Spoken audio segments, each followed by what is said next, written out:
అలా బాధపడుతూ ఉడతపిల్ల ఆ చెట్టు మొదట్లో కూర్చొని దీర్ఘాలోచనలో మునిగిపోయింది. ఇక కాస్త ఆకలి తీరకపోయినా నిద్ర రావడం మొదలైంది. అలా కొమ్మ పైన వాలి నిద్రపోదామని చెట్టుపైకి ఎక్కింది.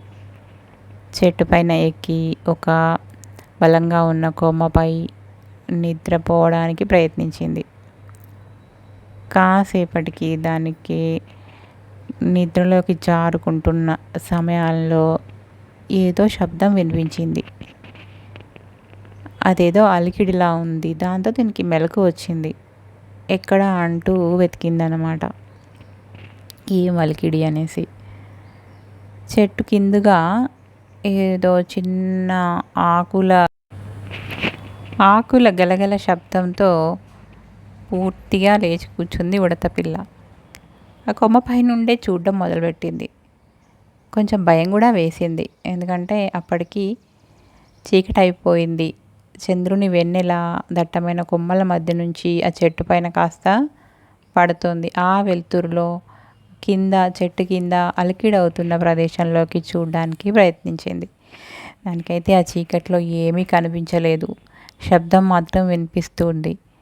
అంతలో కొంచెంగా ఆ అలకిడి తనకు దగ్గరగా చెట్టుకు దగ్గరగా వినిపించడంతో కళ్ళు విప్పార్చి చూడడం మొదలుపెట్టిందన్నమాట ఉడతపిల్ల.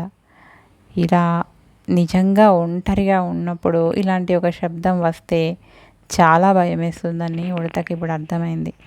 ఇన్ని రోజులు తనతో పాటు ఎందరో ఉండేవాళ్ళు కాబట్టి వెంటనే వాళ్ళకు చెప్పడానికో అరవడానికో ప్రయత్నించేది. ఇప్పుడు చెప్పడానికి కూడా ఎవరు లేరు.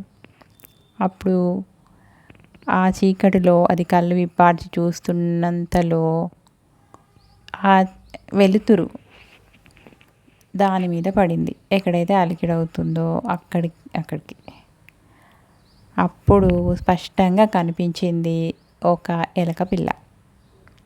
ఉడతకి భలే సంతోషం వేసింది. వెంటనే అది కొమ్మపై నుండి మెల్లగా చెట్టు మొదలపై నుండి కిందికి పాకింది. చెట్టు మొదట్లో ఉన్న దట్టమైన వేల దగ్గరకు మళ్ళీ వచ్చి కూర్చొని, నువ్వు ఇక్కడే ఉన్నావా అంటూ ఆనందంతో కూడిన ఆశ్చర్యంతో నోరు తెరుచుకొని చూస్తుండిపోయింది. ఆ చీకట్లో ఆ ఎలుక కూడా ఈ ఉడత శబ్దానికి అరుపుకి భయపడిపోయింది. అవును, ఇక్కడే ఉన్నాను. అదేంటి, నువ్వు కూడా ఉన్నావా ఇక్కడే? ఎవరూ లేరేమో అనుకొని బిక్క చచ్చిపోయి భయంగా అడుగులేస్తూ ఇటువైపు వచ్చాను. నువ్వు కనిపించగానే నాకు ప్రాణం లేచి వచ్చినట్టు అయింది.